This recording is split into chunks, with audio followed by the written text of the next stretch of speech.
प्रिय भाव से ऐसा रसपान करते थे कि एकदम अनिमेष, अपलक, एकदम एकदम समाहित, समाधिस्थ होकर कथा सुनने का जो भाव मैंने जो देखा है, एक श्रोता की जो आदर्श व्यवस्था होती है, जिनके श्रवण समुद्र समाना की जो कथा कही गई है,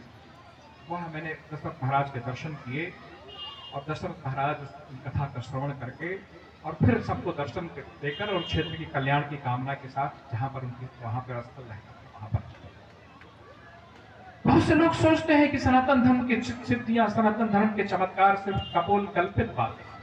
सिर्फ शास्त्रकारों की कही हुई बातें हैं। लेकिन समय समय पर इस तरह की प्रतिभाएं इस धरती पर प्रकट होती हैं, जो अपने जीवन से,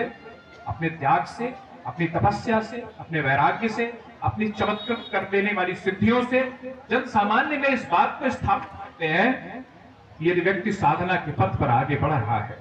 यदि व्यक्ति ने अपने संस्कारों को संजो लिया है, यदि व्यक्ति ने अपने आचरण को भगवान के चरणों में समाहित कर दिया है, तो वह जीवित रहते ही कैसे स्वयं भगवान हो सकता है। यदि यह किसी को देखना है तो यह दशरथ महाराज के जीवन से दिखाई पड़ता है। और हम सभी सौभाग्यशाली हैं,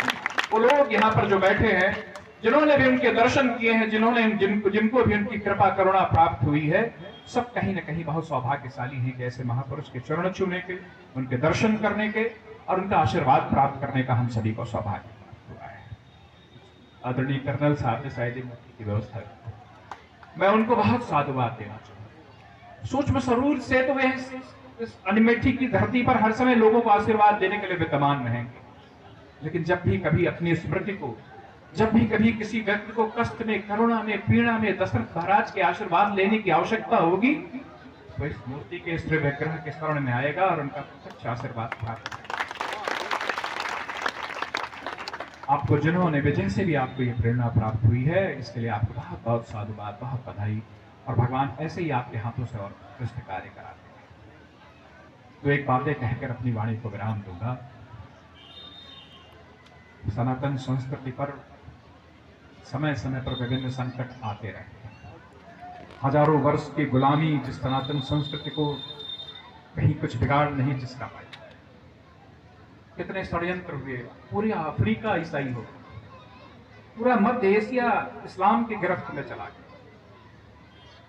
ताकत के बल पर संस्कृतियों को राउंड डाला लोगों ने, लेकिन कुछ सनातन धर्म में हमारी खासियत